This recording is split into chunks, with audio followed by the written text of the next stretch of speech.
My name is Matt Gaetz. I represent the 4th District in the Florida House of Representatives, which includes the coastal portions of Santa Rosa and Okaloosa County. And I have a great district, a lot of folks who risk their lives in defense of our country's freedom with the military bases in my district, and a lot of retirees who've come to Florida hoping to have a great kind of next chapter in their lives. And so the chance to represent a district like that is truly the honor of my life.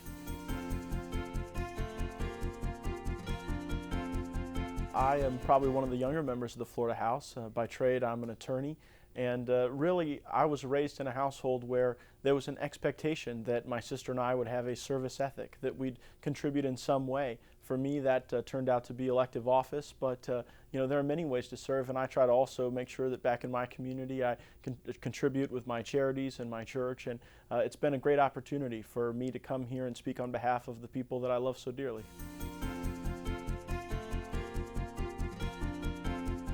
One of my favorite committees that I serve on is the Rulemaking and Regulation Committee, because we're working every day to limit the burdens of government on Floridians as they live their lives and engage in the economy. And so in that role, it's been truly enjoyable to see how we can create that space in the economy for more opportunity and free enterprise. And it's been probably one of my most significant achievements is to pass some significant regulatory reform.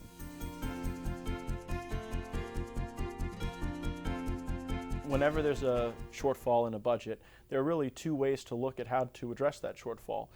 Do we raise taxes? Do we increase the financial burdens on Floridians? Or do we do what all of Florida's families have to do and scrutinize every dollar that we spend? I find myself in that second camp, and I think there are opportunities for us to always be smaller, smarter, and more responsive.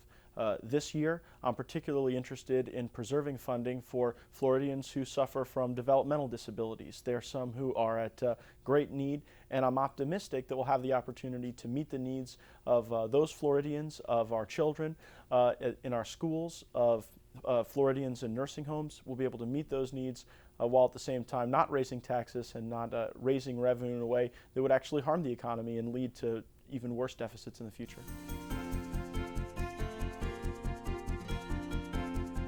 Well, we're here to work. The Constitution requires us to come to Tallahassee for a 60-day legislative session and pass a budget, and I think that's what the House of Representatives intends to do. I think Speaker Cannon has shown great leadership, saying that even though the job will be tough, even though there'll be some uncertainties, we're going to have to face our budget problems just like the families of Florida face theirs.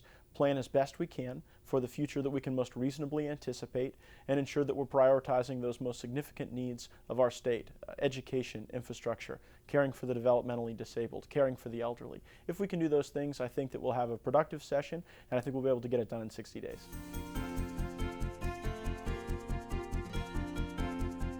Well, I am so proud of Speaker-designate Weatherford and a guy I know pretty well in the Senate, Senator Don Gaetz, my dad.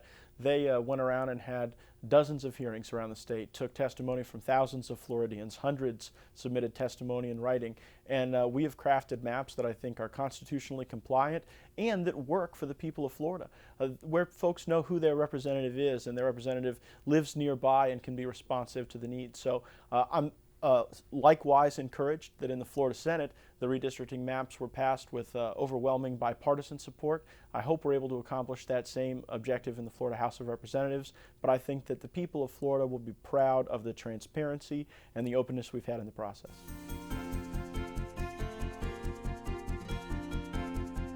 One of the bills that's a real priority to me is my bill to reform the regulatory process in Florida and ensure that the legislature doesn't inappropriately delegate authority to bureaucrats who aren't elected by the voters of Florida. And so my hope is that we can have more accountability in the regulatory process, more input from the public as rules are being reviewed, because in government, all we want to do is create a fair, level playing field for folks to be able to go and compete in a free economy. And the more government can show restraint, then the more oxygen there'll be in the economy for those who want to prosper.